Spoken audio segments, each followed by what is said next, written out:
Crypto products and NFTs are unregulated and can be highly risky. There may be no regulatory recourse for any loss from such transactions. I think, Pranjal, you're confused about so many terms because you don't follow our YouTube channel and you don't go through our blogs. If you do that, then a lot of this would get cleared because we do a lot of work on that. They say that, right? I didn't choose the thug life chose me. So for me, crypto is pretty much like that. I didn't choose the crypto life chose me.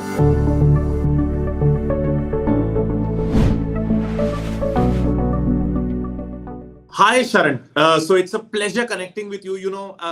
As we were discussing backstage, that I was a little skeptical about cryptos. So this is something that really excites me. And everyone who's sort of on the edge, whether to invest or not to invest in cryptos, I hope that all of us will get some clear answers on, whatever our doubts are, whether they are reasonable. What does a founder, a crypto app founder, think on those lines? So I cannot wait to ask questions to you, and I have tons of them, mind you.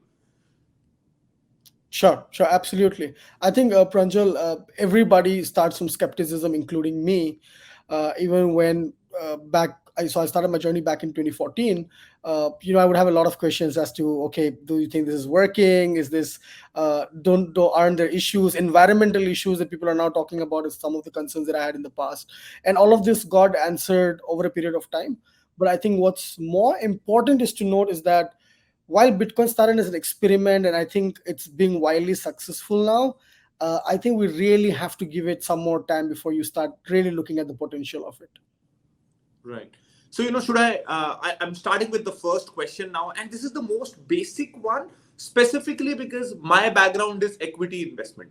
So, the first thing that we are taught when analyzing equities is intrinsic value. So from where does Bitcoins or other non-stable coins derive their intrinsic value? How do you determine fair value, intrinsic value? Sure, Pranjal. I think intrinsic value is a very subjective thing, right? What's an intrinsic value to me in certain aspects is not an intrinsic value to someone else. But I think the way to look at the intrinsic value of Bitcoin and other crypto assets is as to what does it solve for, right? The very fact that crypto assets allow you to build every application that exists on the internet today on a decentralized network, right?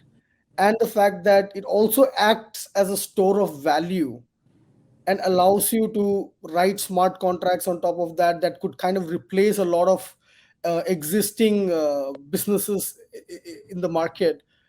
I believe that's where the intrinsic value of it lies. Like, think about what is an intrinsic value of internet. It's not one thing, but it's a bunch of a lot of things, right? So similarly in crypto assets, you have store of value. That's one reason why crypto assets like Bitcoin are widely popular. You have the fact that there's something called decentralized finance that is dynamically changing the way traditional banking operates. That's a value of it to look at it, right? And one way to kind of really simplify and look at it is that how do you give an intrinsic value to a software, right? So those are a couple of the ways to think about it, and it's a long game, a long stretch, so people have to really understand that, and that's the way at least I would look at it. Right. No, sure. I mean, as far as how big a change it's going to bring in the technology world in the future, right, that's well settled. But if I have to compare various cryptos, say Bitcoin is trading at this, Ethereum is trading at this, how do I figure out which one to buy, which is trading at a price that's fair? How do I figure out asset-wise fair price? Sure. So say, for example, let's take the example of Bitcoin first, right? Bitcoin's greatest value comes from the fact that it's a store of value. Now, as of today, what are existing stores of value? Sometimes it's gold. You have options with property. Now, if you compare Bitcoin against gold or property, what you would see is that Bitcoin, one, is easily portable. Like, you can have billions of dollars worth of Bitcoin in just like a small little ledger device, right? It's highly liquid. If you have a property or you have gold, it's not that easy to liquidate and get the money when you need it, right? And it's you can just carry it. Like, imagine those people who had to move from one place to another for whatever reason, couldn't carry their real estate and all of that. But Bitcoin is like really easy for you to carry it across, right? And these values kind of make it really easy for you to figure out that, okay, this is the market this will disrupt. And what is the current size of this market, right? And that kind of give you a fair estimate on how to evaluate that. But to be honest to the viewer, I am not a financial guy. I'm a tech guy, right? So I'm doing my best that how I would evaluate as a customer, right? Ethereum at the same time. What does Ethereum do? Ethereum basically says, I will automate a contract and ensure that whenever a task is performed, a payment is done for that, right? Now look at all the applications of that in the world. In fact, everything that we do today is a contract in one way or the other, right?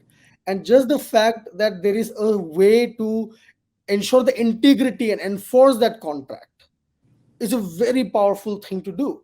Now look at the kind of business scope that has, from banking to even freelancers. I see freelancers complaining, "मैंने काम तो कर दिया, पैसा नहीं मिला मुझे." All of those get solved, and that market value is huge, and that's why these companies or these protocols are valued at billions of dollars. Right. So Sharan, I got two things from here. One is that it's a store of value like gold, as you said. So, and this takes me back that why is gold valuable? Gold is valuable for two reasons. One, it has limited supply, which is similar in case of cryptos like Bitcoin, they have limited supply, but also because gold has proven itself to be irreplaceable as a store of value over centuries.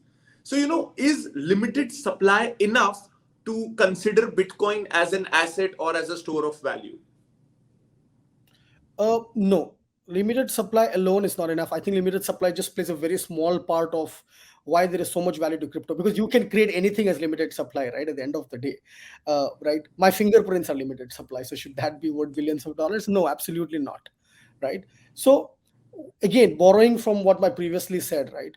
The applications that things that Bitcoins have been able to do is just mind-boggling, right? And we're actually seeing, and one thing that people don't really understand about crypto is that they often look at it from a very price, volatility, speculation perspective. And what they don't understand is that there is so much beyond to crypto and Bitcoin and crypto that people don't see that. And that is what is driving the value up, right? And that's the reason why it's not just the fact that it's limited in number, but the fact that it opens up a use case. It creates a borderless world. It lets anybody from anywhere connect to a system and be fairly treated, right? Is primarily the reason why this crypto assets is so valuable. Right. So, one common query amongst crypto skeptics is that what about its illegitimate uses? What about security? Because anything that's truly decentralized creates a lot of opportunities for illegal activities as well. So, what's your thoughts on that? Sure, absolutely. I think it's a fair point that people have around that, right? But here is something that I'll answer this in two parts. First, I'll go about with a little bit of whataboutery, and then I'll come to the second part of explaining how we can tackle this. Now, think of internet, right? When internet started, it was mostly considered to be something in the dark world, and people could just do all kind of illicit things. I mean, we as a country at one point tried to ban e-commerce, right? And these are legitimate reasons of thinking at that point in time that, oh, this can really create problems, right? And I remember one of the Mark Anderson's tweet where they said someone tried to stop creation of SSL, which today is touted as the most secure way to communicate on the internet, right? And it's quite understandable. I'm not blaming those people, right? I started as a skeptic myself. So that is going to exist in some form or the other. But what we need to look at is that how much on the good side does it impact, right? The internet today is 99% good, 1% evil, right? And that's the journey of crypto itself, right? It's moving from just drug dealers and illicit activities to today doing multiple things, land records, governments are issuing COVID vaccine certificates on top of it. It's a natural progression, right? So at no point can anybody ever say that crypto can be, or the technology behind it can be made foolproof to an extent that no illegitimate activity can happen out of it. However, contrary to the existing financial system and a bunch of systems that we have in place, crypto is absolutely not a safe haven for illegitimate activity. I have proofs of that happened today. In 2016, a Bitfinex hack got the hackers got arrested today. Why was it possible? It's possible because crypto and its technology blockchain kabhi nahi bhulta. What that means is that it always stores your records on the blockchains or forever there, right? Today you may escape, but you've left traces behind. And at some point, someone is going to dig in. Now, think about this, Pranjal. You steal Bitcoin from an exchange, say for example, right? And what is happening is there's an open, transparent system. And then the moment you steal, say from me, I would go out and say, "Hey, this was my Bitcoin," and someone stole it. I don't know who that is. And then the whole world is watching the movement of that Bitcoin. How far can you run, right? Because how will you encash? Everyone at real time is monitoring these addresses. Every time is real time is tagging these addresses, that it kind of virtually becomes difficult for you to exit the system, right? And that's why we've seen so many cases where hacks have happened and the hackers have returned it back saying that, oh, we wanted to just explore a vulnerability. But the truth is they could never get out of the system, right? And this makes things like crypto extremely secure. Oh, very interesting point. Sorry, I just forgot to add one point. On top of that, you have companies like Chain Analysis. You have companies like Elliptic and a bunch of these companies that do a lot of scanning of the blockchain, tag addresses, and let you know if you are dealing with a crypto which is illicit in nature. Right. Very interesting point. I mean, I did not think of this. The trail thing, even if you are able to steal something, how do you encash it? How do you benefit out of it? If that part is difficult, people are surely incentivized to actually commit that. So yeah, very interesting point. There's this another thing about people believing that crypto will power the future of web. So, as a non-tech person, I don't understand that at all. So could you explain that to me? Yeah, as a non-tech person, I also didn't, but because I've been in this space for quite some time now, I understand this. So I'll try and explain this in the best way possible. Pranjal, when internet started, right, there was something called Web 1, a version called Web 1. Basically, now what is to happen in Web 1 was that this is one-way communication. The creator will create a content. You will have static web pages, and all you could ever do was just consume that content and your basic level of communication and all of that. Yeah. Then this is somewhere in the 90s. Then came your Web 2, which is where we are today. It's a two-way communication. It's not companies creating content, but people like you creating content, and you're a perfect example of it, right? User-generated content on the internet, dominating, and look what it has done, right? And all these applications that came out on Web 2, whether it's an Uber, Ola, e-commerce, a social media, a dating app, all of that, right? Basically connecting a service provider, or connecting peers, basically. Like, say, what does Facebook do? It connects peers. Instagram connects peers. YouTube connects creators to consumers of those content, right? But in the Web 2 world, the problem here is that all of this uh, systems need a centralized entity to operate, right? Now you and I are interacting on StreamYard. If StreamYard doesn't like you and me, then they can just cut us off. You are a pretty popular YouTuber. If YouTube tomorrow doesn't like what you do, they can cut you off, right? And say, for example, real life examples of that, I right? was hoping you wouldn't give that example. That's my worst nightmare. So, and then you would see things with what is happening with Spotify, say, for example, right? Where there's so much pressure on Spotify to say that, okay, you need to take out a particular X artist or podcaster's content, right? Now, what Web3 does is that it takes away the centralized entity and tells that, oh, you can directly connect with your consumer or peers, and you don't need a centralized company to do that, right? Now, how does this get achieved? This gets achieved because in Web 2 world, YouTube has servers that's storing your content, it's storing my content, right? uh, in the Web 3 world, there is no centralized server, and it's decentralized. That means a lot of people in a free market can participate and store this information in a decentralized manner. Now, for these people to participate in the system, free mein to nahi karenge. Nobody is interested in plugging their computers and burning energy and do that for free. So there has to be an incentive linked to this, right? And that incentive is crypto, right?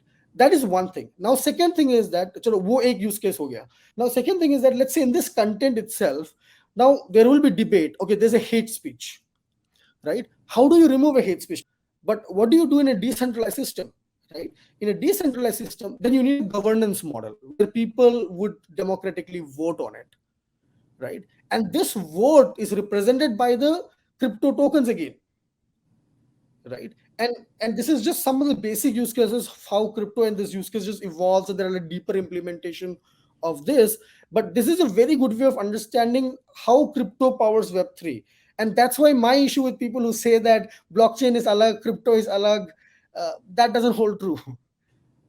So, in fact, Sharan, I was coming to this. So, while I understand, yes, crypto is going mainstream, it has a lot of uses in the technology world. But, someone whose primary instrument of investment has been stocks, this, intuitively comes to my mind that, okay, I'm bullish on blockchain, I'm bullish on metaverse, I am bullish on Web 3.0. But is there a way I can play that theme through stocks? So, if you're bullish about metaverse, you can, depending on which platform you think will do better, you can buy, say, Mana crypto, or you can invest in the Facebook stock. So even if we are bullish on the future technology, Web 3.0, why do you think crypto is a great way to play it, and it's better or equivalent to playing it through stocks? Right. See, when you hold stocks, right, for most common people, what you're holding on is to a piece of that company, which, and then the piece of that paper, what stock you call that, would kind of move up or down based on how the company performs, right? As a millennial, I think I'm a millennial. As a millennial, my problem with that whole system is that when I buy a stock of a bank and I don't like the bank's landing page, or I don't like the way the bank operates, I can do nothing about it, right? So I'm holding on to this stock without having any active participation in the way the bank operates or in the way I could fix it myself, right? And I'm at the mercy of the banks. And there's nothing wrong in holding stock. That's okay. I'm not saying that, right? A lot of these bank decisions are made at the back. कोई bank obsolete, मतलब bankruptcy file करने वाला आपको पता भी नहीं, आप पकड़े हुए हो. So what crypto does is that if you're a coder, you can write a code, send a patchwork to the developers कि भैया अगर आप काम नहीं कर रहे हो तो मैंने कर दिया है, patch it, fix it, right? You're a part of that system, you're part of that company in some way or the other. If you're not a coder, then if it's someone like you use your channel, your content to educate more people about it. Everyone is contributing to the system, and that is truly the meaning of crypto, and that is why it's important to invest through these tokens and not just hold stocks of these companies. Right. Sharan, as you know, I was reading some data on the number of crypto investors in India. Just your platform, it has more than 1.5 crore users, which, when we compare to how old and established the equity investment ecosystem in India is, and we still only have 2.5 crore active investors in equity.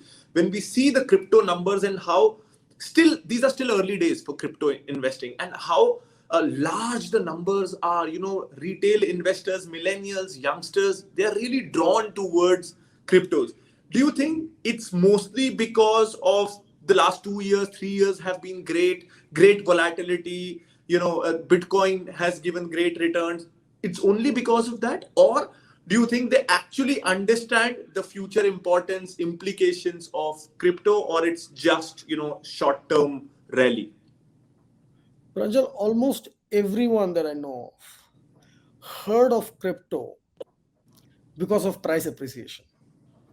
That's a fact.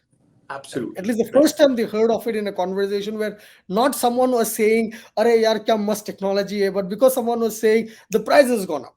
That's the truth, right? That brings people to the industry, right? However, once they are there, right, they test the waters, right? They put in a small amount of money, right? They see it go up and down. Then they're like, "Yaar, ye kya ho raha hai? Why is it so volatile?"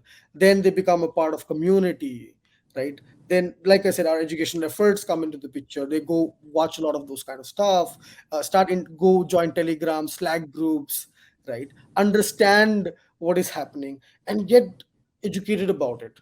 Now, to say that does everybody understands how they invest in crypto, it's not true. And it's not true not just for crypto, it's not true for stocks. Show me one gentleman who can explain how a PE is calculated for a stock, right? And my next door neighbor would tell me buy X stock and they'll do well, and then I'm like, uska PE number is kya? And then nobody knows PE kya hai, right? How many of us have looked at annual balance sheets of companies, right, or those beautiful memos written by Warren Buffett and learned from there? We haven't. And we ideally should. That's a utopian world, but I think that's human nature, and it's nothing to do with crypto as such. But what I really like about crypto is that it's not just about speculation. While it started there, right, I think it's going to go much beyond that in terms of how people are building stuff. Like, look at the kind of beautiful stuff that's coming out of India, right? The recent Polygon raise of $450 million has a market cap of 15 or 18 billion dollars, higher than Paytm and Zomato put together. Now, how do you think these people would have heard of crypto? Kabhi to ek time hoga ki unke founder ne bhi crypto nahi suna hoga, right? How did they get introduced to it? So it's important that the concept of crypto spreads while irrespective of how it comes to you. And then players in the ecosystem have to channelize these people to move in the right direction. Say companies like us also do accelerator programs. Why do we do that? Because somebody says, oh, crypto. Then they're like, oh, theek hai, ye kya hai? Then they're like, oh, can I solve this problem with crypto? Right. And I think we're building a holistic ecosystem. And that's very different from how stock investments are. Because stock investments are about buying, selling, that, and it kind of stays there, right? Because that's the whole purpose of stock. So, another hindrance that I had before jumping into the crypto bandwagon was there were too many concepts to learn. Just when I had my head around what are cryptos is when I start hearing blockchain, is when I start hearing metaverse, NFT, and tons of such things. So this, I think, slightly makes the learning curve a little longer. And also, if I could know which is the concept you are most excited about, and you could also explain that concept to us. Sure. I think, Pranjal, you're confused about so many terms because you don't follow our YouTube channel and you don't go through our blogs. If you do that, then a lot of this would get cleared because we do a lot of work on that. But jokes aside, I mean, we do a pretty good job there. But jokes aside, it's now fair. I'll ask you a very difficult DCF question, just to get back to you. We'll add each other subscribers. So, Pranjal, I think it's true for me as well, right? I was just telling someone yesterday that I at least need 3 hours every day free because things are moving so fast. सुबह उठते नया concept आ जाता है, वो समझते समझते दो और concept आ जाता है. And imagine for me who's like 24 hours into this market, and for people who come from the side, it's tricky, and that's what technology is. We like it or not, right? People, and that's okay because I and you are using this stream, right? And we do WhatsApp calls and all. We use something called voice over internet protocol. Ab kisko pata hai VoIP kya hai? Logo ko nahi pata, and that's fine because we have to bother about the application part of it. And I have been telling this to people for a while. Like, boss, if you do not have the technical inclination to understand something, that's fine. It's just like telling that, oh, I am going to do a heart surgery, so I shouldn't learn how to do a heart surgery. It doesn't make sense, right? I think the world will move to a point where you and I will use a lot of these applications, blockchain application. We will not know it's blockchain, and that's the beauty of it, and that's the way technology should evolve, right? I think when it comes to me, right, I think I'm very excited about metaverse. Why metaverse? Primarily because I think we are already prepared to be in metaverse. We already live, and our behaviors are kind of metaverse. Most of our best friends are people who live in some different country or different city, and we haven't interacted, so we're just virtually connected to people. So many of us now, because of COVID and stuff, have joined companies where we've never met people, right? And most of our social media profiles are different from who we are in real life. I don't know if that's a good thing or a bad thing, but that's a fact of it, right? And I think metaverse is something that people don't have to adopt. Metaverse will just be a part of it, eventually just come engulf everyone, and one morning you wake up and you're just so part of metaverse. In fact, recently we were partnered with the first metaverse wedding that happened in India, right? And one of the very key factors that I think about it is that how they were able to bring the grooms or the bride, I don't remember, whose father had passed away, but they were able to recreate that person in the metaverse world and give them that feeling of that person being there. And it's, for what it's worth, it's quite remarkable if I think of it, right? And that's why I'm excited about the metaverse world. Oh, gives me great validation that I am thinking on the right lines. Out of all these concepts, metaverse is something I understand. I think I understand well, and I'm really, really excited and bullish about it. Just the other day I was talking to my team that in 2008 was when I was really, really excited about my first relationship. 2012 stocks happened. I was super excited. After 10 years I got something about which I'm really excited. So yeah, it feels really good to hear from you that I'm thinking right. Gives me great confidence.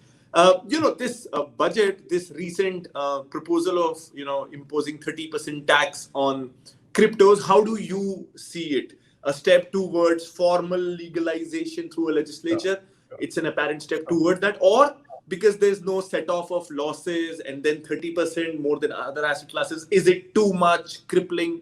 What's your opinion and the opinion of Sure, the community? sure. I think, let me answer this question in a little structured manner, right? The fact that there is a taxation going to be applied on crypto is the first step towards legitimacy. Coming from a point where, at a point where we're looking at a bill that spoke about 10 years of imprisonment, to now talking about where there's a taxation being spoken about, I think we've made a huge progress, right? Now, the fact that, and I've said this often, that regulations will be preceded by a phase called pseudo regulations. A pseudo regulation is a point in time where you have, you basically know the intent of the government. There's no regulation out there, but definitely know the intent of the government, right? And today morning I was just looking at Twitter, and then I saw a tweet where someone said the Indian crypto game is won by Dubai because all entrepreneurs have moved to Dubai, right?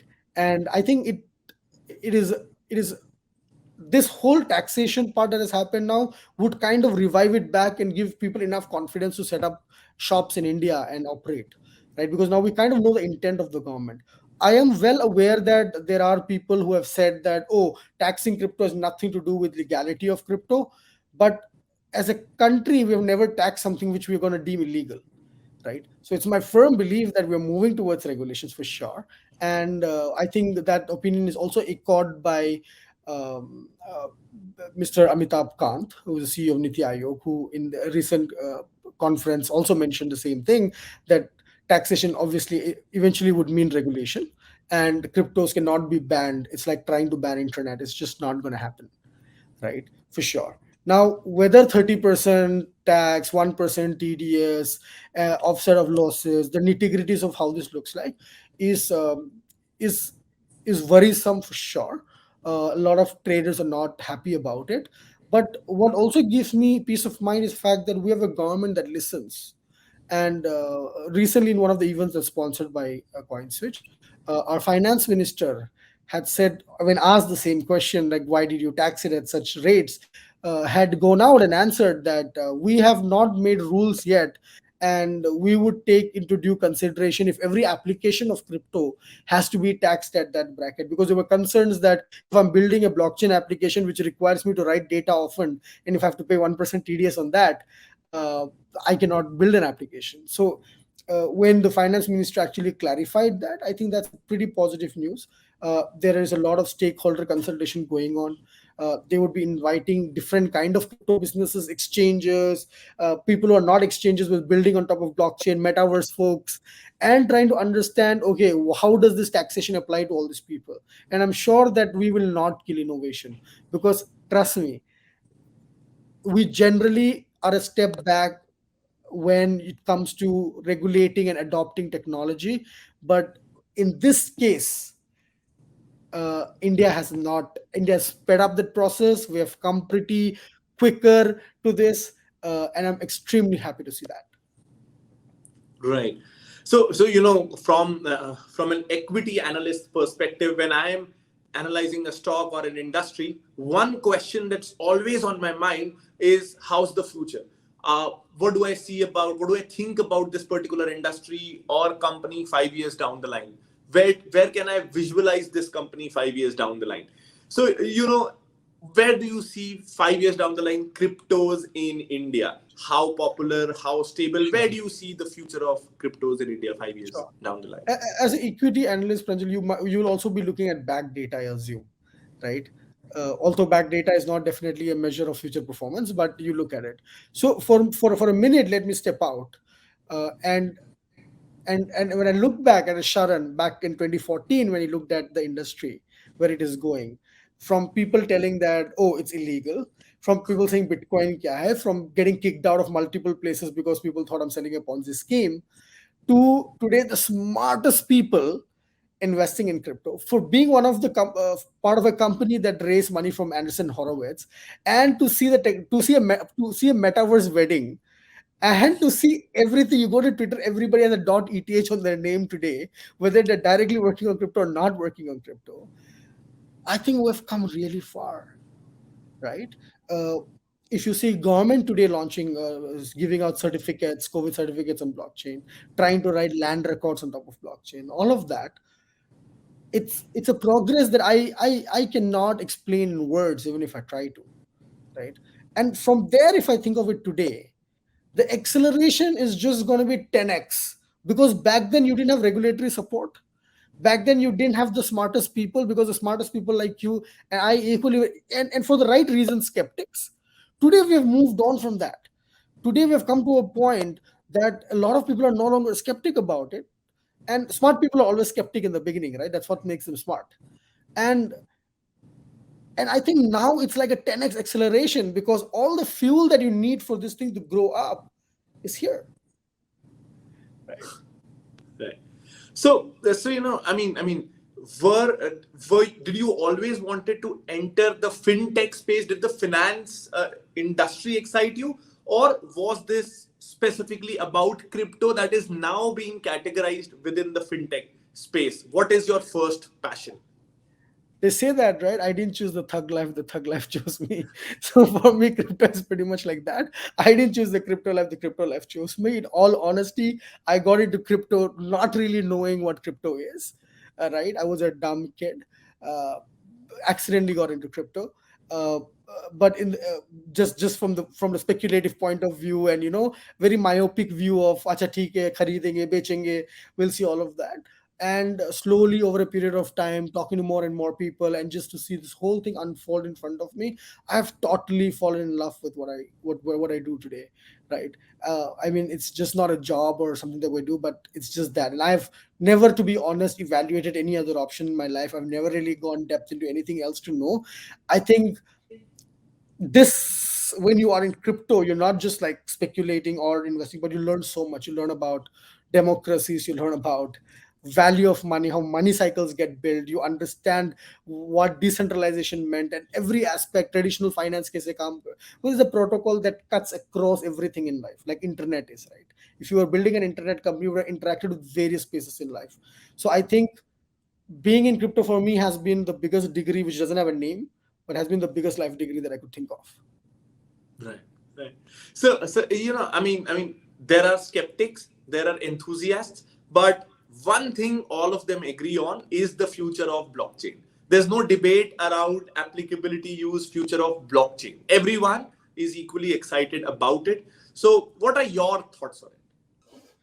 See, what makes crypto powerful is the fact that it's technology at the end of the day, right? So for me, crypto and blockchain, one is the same.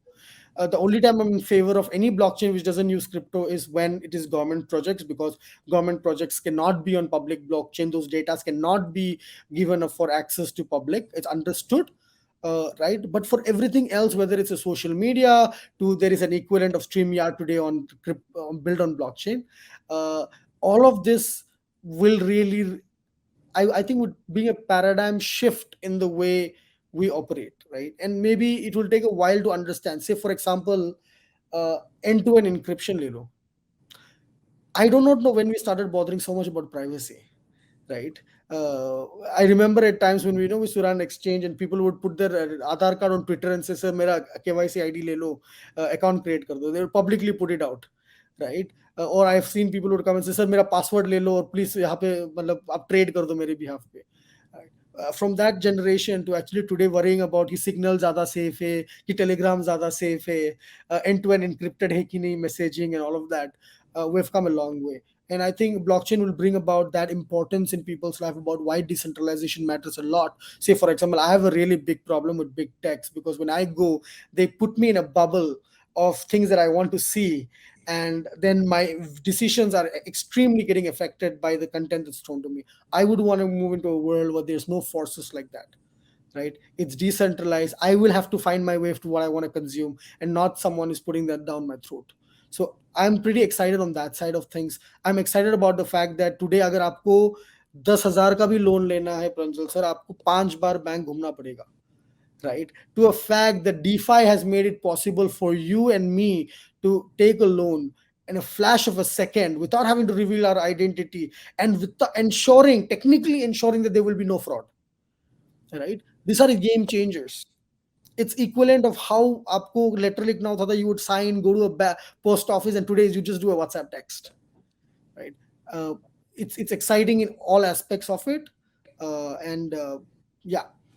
Right. So yeah, it was great talking to you, Sharan. Because of you, my weekend plans are set now. I'm going to finally take out time and read in depth because you got me interested.